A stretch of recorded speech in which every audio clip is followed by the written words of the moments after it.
may know him as Mac from Always Sunny or as Deadpool, but they are now the new owners of Wrexham AFC, or the owners-elect so far. And I'm delighted to say Spencer Harris from Wrexham has joined me on the line. Spencer, thanks very much.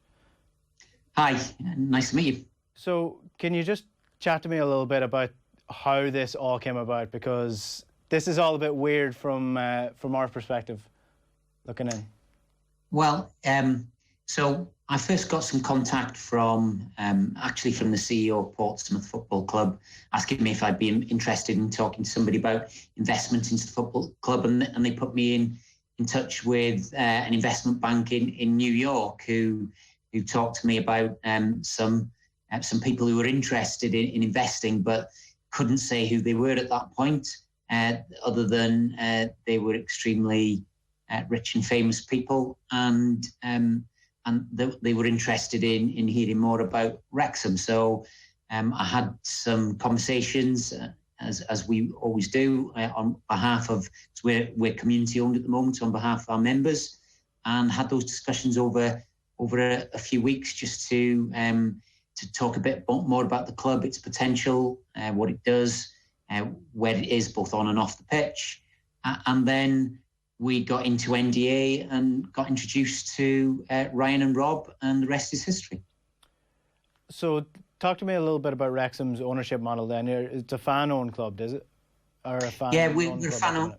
Yeah, we're a fan-owned club. So the Wrexham Supporters Trust is a community benefit society, and it owns the 100% shareholding in Wrexham AFC Limited. So the club itself is a limited company owned by a community benefit society.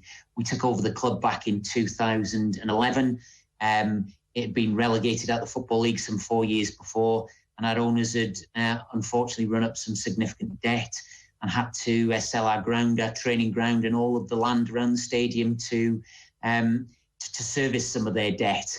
And we took over the club for £1, and it had operating losses of £750,000 per annum, and we took on £500,000 of debt. It took us 3 years to get onto an even keel, to get rid of all of the debt, and we've run a sustainable football club ever since. And today we have, even with COVID-19, we have a really successful business that's well cash flowed, and we will hand over the club cash in the bank and debt free. And have you met Rob and Ryan prior to the vote that they would take over the club? Yeah, so I first met Rob and Ryan back in August. Of course, due to COVID-19, all of my meetings with the guys have been over Zoom link, or because it's just not possible to do travel between the US and North Wales at the moment. Mm-hmm. But even with that, we've been able to establish a good relationship and talk about what's in the best interest of the future of Wrexham Football Club. They both have a massive following, obviously, from their time in TV and their time in films. And Rob especially would be someone that I would follow closely, because I would be a big Always Sunny in Philadelphia fan. And on his Twitter, it was quite funny watching him put up photos of him watching games of Wrexham on a stream, and even tweeting out asking, is there anywhere to find Wrexham football stream? It's difficult at times to find streams for a Premier League club, never mind a club like Wrexham. So are the lads aware of what they're getting into, or have they given you a sort of a detail on what their ambition for the club is? Yeah, absolutely. Look, if you think about, let's just talk about them as people for just one moment. They've really put themselves out there in this acquisition, because that's what it is. They would be taking on the 100% shareholding, because we're community owned. It's not something that's been able to be done for them behind closed doors, and where somebody could say yes or no. It's had to be at the right time very public, and they've had to put themselves forward and to be scrutinised by the owners of the football club, the few thousand Wrexham fans, and for them to be asked questions, and for them to go through a vote process. And we've had to go through a vote process for their acquisition to be accepted, with a significantly high hurdle rate at a 75% of people voting would need to accept it for the deal to go through.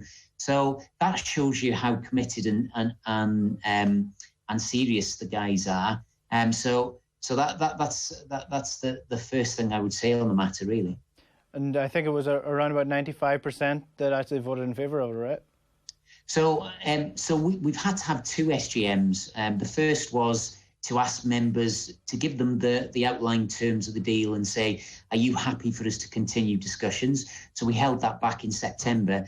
And at that point, we couldn't tell, or we didn't tell, and we couldn't tell our supporters and the owners who the people we were talking to were. We told them the bones of the deal, but not who the people were. We told them that they're, famous and all of that sort of thing. And they voted a 95% majority at that point for us to continue discussions. And then as we've just gone through the process now, it was actually 99% of people who voted to support the guys in their ownership bid. Yeah, and I suppose there's a couple of fan-owned clubs around Ireland as well, and it is quite a big thing to put your trust in an offshore's owner that's coming in, and especially someone who has such fame as the two guys do. So I suppose it can only be a win-win situation here for Wrexham, if I'm right, if the figures that they're saying that they're going to put into the club come to fruition, and even just the publicity of having the two guys involved must be something that's really exciting for the club. Yeah, it's very exciting. But you touched on the sort of assurance and reassurance of fans piece there. One of the things that we've done in terms of our negotiation is that during our 9 years of ownership, we managed to get the effective ownership. We don't own the freehold, but we've got the effective ownership of the racecourse back, as well as turning around its financial performance. So we now own a 99-year lease on our stadium, the racecourse, which is the oldest international stadium still in use anywhere in the world. And we will retain the headline lease of the stadium and sublet to them as new owners of Wrexham AFC. So that will give some real comfort to people.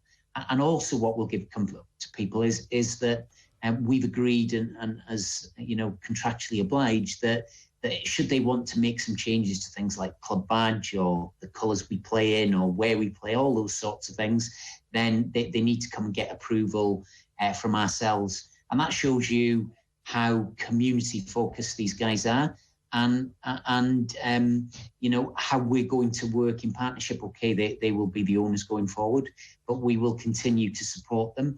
And, with our, for our level of football, we've got a significant fan base, really historical club, the third oldest professional club in the world.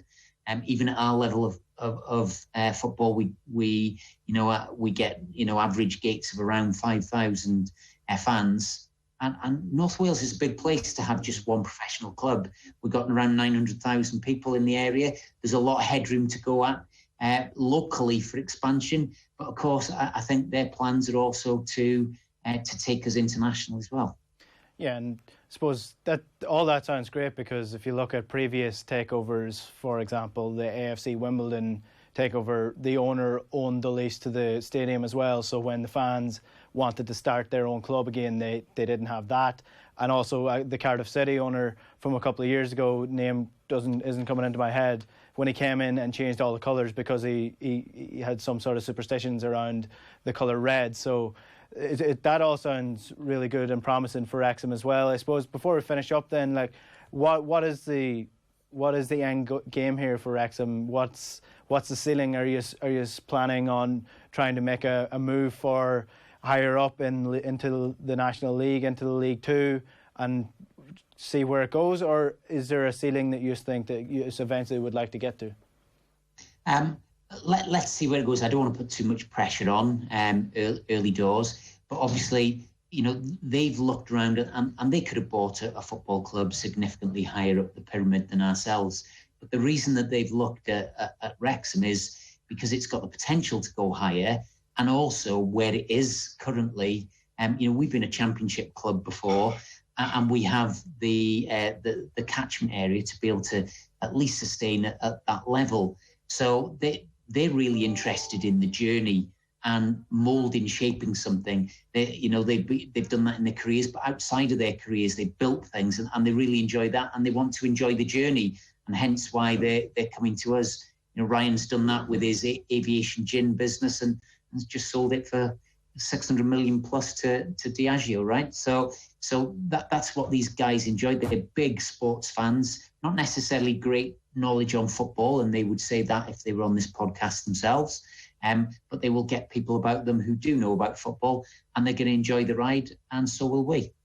Well, best of luck with it anyway. I really hope it goes well, and it'll be something that there will definitely be people watching Wrexham and paying attention to Wrexham over the next couple of years that weren't before. Spencer Harris, Director of Wrexham AFC, thanks very much for joining me today. No problem. Nice to speak to you.